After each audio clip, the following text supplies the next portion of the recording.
पिछले क्लास में हम लोग पढ़े थे सेंटेंस क्या है और उसके दो प्रकार भी पढ़ लिए थे। दो प्रकार में पहला पढ़े थे असर्टिव में बताए थे कि असर्टिव सेंटेंस जो होता है उसको कथनात्मक वाक्य बोलते हैं, स्टेटमेंट का बोध होता है। और उसको इसका दो प्रकार होता है असर्टिव का। एक होता है अफर्मेटिव, है ना, अफर्मेटिव मतलब स्वीकारात्मक वाक्य, यस वाला। एक पढ़ाए थे निगेटिव मतलब नोट वाला सेंटेंस। उसके बाद इंपरेटिव सेंटेंस पढ़ाए थे।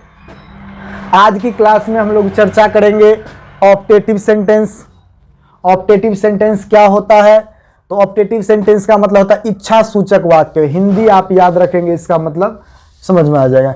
इस वाक्य से इच्छा या कामना, इच्छा मतलब कोई भी विश, भगवान से मांगते हैं विश, इच्छा, या आपका इच्छा है कोई आशीर्वाद, ब्लेस, प्रार्थना करते हैं गॉड का, प्रे। तो ऑप्टेटिव सेंटेंस से इच्छा, कामना, आशीर्वाद एवं प्रार्थना का बोध होता है। और ऑप्टेटिव सेंटेंस साधारणतः में से शुरू होती है। क्या चीज से शुरू होती है? में से। जिस तरह हम लोग इंपरेटिव में पढ़े थे कि वे V1 से शुरू होती है ना। इसमें क्या चीज है? में से। जैसे मे ही लिव लॉन्ग, वह दीर्घायु हो। May he get success in the examination, वह परीक्षा में सफल हो। ठीक है। दूसरा है एक्सक्लामेटरी सेंटेंस, विस्मयादि बोधक वाक्य। विस्मय मतलब एकाएक कुछ आश्चर्य, है ना, आश्चर्य मतलब सरप्राइज, खुशी, जॉय, हैप्पीनेस, कष्ट, सौरो, अफसोस, रिग्रेट का बोध होता है। मतलब एक्सक्लामेटरी सेंटेंस से आश्चर्य, खुशी, दुख, अफसोस का बोध होता है। जैसे what a seen it is, क्या दृश्य है, नहीं बोलते, कहीं जाते हैं तो बोलते हैं what a seen it is, क्या दृश्य है। इससे खुशी का बोध होता है मन के अंदर। दूसरा हाउ ब्यूटीफुल, कितना सुंदर, आश्चर्य हुआ, खुशी हुआ, ऐसा आदमी, अफसोस भी हुआ, है ना, और हो सकता है कष्ट भी हुआ देख के कि ऐसा आदमी, घटिया आदमी, है ना। तो इस सब का बोध होता है। इसके लास्ट में भी साइन ऑफ एक्सक्लेमेशन लगा रहता है, ध्यान देंगे, ठीक है। उसके बाद इंट्रोगेटिव सेंटेंस। तो ये मेनली आपको जब पढ़ेंगे, वॉइस पढ़ेंगे, नरेशन पढ़ेंगे, तो डायरेक्ट रूल में लिख दिया जाता है। इसीलिए इस सब को थोड़ा दिमाग में रखेंगे। इंट्रोगेटिव सेंटेंस का मतलब होता है प्रश्नवाचक वाक्य, जिससे प्रश्न पूछने का बोध होता है। जिससे प्रश्न पूछने, इस वाक्य से प्रश्न पूछने का बोध होता है। लेकिन प्रश्न भी दो तरीका से पूछा जाता है। जैसे मैं बोल रहा हूं कि क्या आप पटना जाते हैं, क्या आप बच्चों को पढ़ाते हैं, क्या आप पत्र लिखते हैं, क्या वह घर जा रहा है, क्या सीता चाय बना रही है, क्या मैं एक डॉक्टर हूं। तो एक होता है कि शुरू में क्या लगा रहता है, इंट्रोगेटिव सेंटेंस में शुरू में क्या लगा रहता है।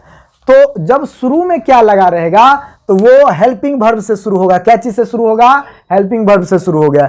M, is, was, were, are, ठीक है, do, does, did, have, has, had, इन सब हेल्पिंग वर्बों से शुरू होता है। ये सब जब शुरू में क्या लगा रहता है। तो पहला हो गया, प्रश्न दो तरीका से पूछा जाता है कि आप हेल्पिंग वर्ब से शुरू कर दें। तो हेल्पिंग वर्ब नहीं समझ में आया, इसीलिए मैंने लिख दिया है कि किस किस चीज को हेल्पिंग वर्ब कहेंगे। और इसमें शुरू में क्या लगा रहता है, ध्यान में रखेंगे।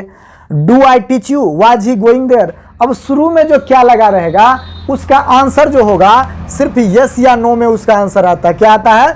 यस या नो में आता है। जैसे क्या आप एक छात्र हैं तो आप क्या बोलेंगे? हाँ बोलेंगे।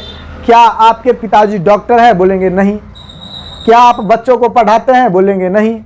आपको बोलेगा क्या आप अभी पढ़ रहे हैं? बोलेंगे हाँ। तो जो शुरू में क्या लगा रहता है उसका आंसर हाँ या ना में होगा, यस या नहीं नोट में होगा, ठीक है।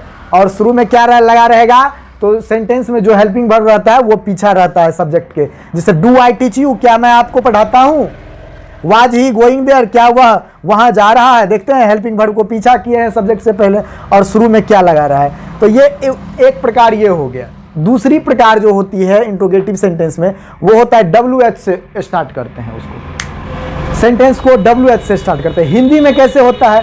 अब इसी में जैसे मैं बच्चों को पढ़ाता हूं, उसी का दूसरा, जब दूसरा काइंड होगा मैं बच्चों को कैसे पढ़ाता हूं, मैं बच्चों को क्यों पढ़ाता हूं। तो उसमें हाँ या ना में जवाब था और इसका जवाब कोई जवाब होगा। जैसे मैं बच्चों को क्यों पढ़ाता हूं, तो पैसा कमाने के लिए बच्चों को पढ़ाता हूं। आप पटना क्यों जाते हैं, तो पढ़ने के लिए पटना जाते हैं। सुबह में आप कब टहलते हैं, तो मैं 5 बजे टहलता हूं। तो उसका आंसर आया ना। तो इसका आंसर पहला जो प्रकार है, यानी शुरू में जब क्या लगा रहेगा, तो इसका आंसर हाँ या ना में होगा। और WH वर्ड में कोई आंसर होता है। आप कब कोचिंग आते हैं, तो क्या बोलेंगे कि मैं 8 बजे कोचिंग आता हूं। आपके पिताजी कब दिल्ली गए, तो बोलेंगे कि 2022 ईस्वी में दिल्ली गए। आंसर है ना। तो इसका आंसर होता है, इसका यस या नो में आंसर होता है। अंतर यह है हिंदी का अंतर।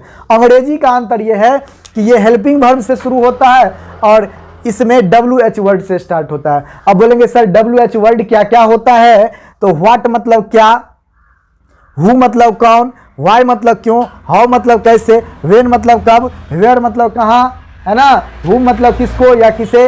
ये सब जो है, यानी सब में देखते होंगे कि WH से सिर्फ हाउ है, तो ये सब WH वर्ड होते हैं। और जब बीच में क्यों, कब, कहाँ, कैसे, किसको, किस लिए, ये सब रहता है, तो उसको WH सेंटेंस माना जाता है और उसको WH से स्टार्ट करते हैं। हम बताए हैं कि जब बीच में क्यों, कब, कहाँ, कैसे हो, तो पहले उसका वर्ड मीनिंग लिखते हैं, उसके बाद हेल्पिंग वर्ब। तो पहला हो गया कि आप हेल्पिंग वर्ब से शुरू कीजिए और दूसरा WH वर्ड से स्टार्ट कीजिए। जैसे व्हेन, व्हाई, WH से स्टार्ट है। When do I teach you, मैं आपको कब पढ़ाता हूं।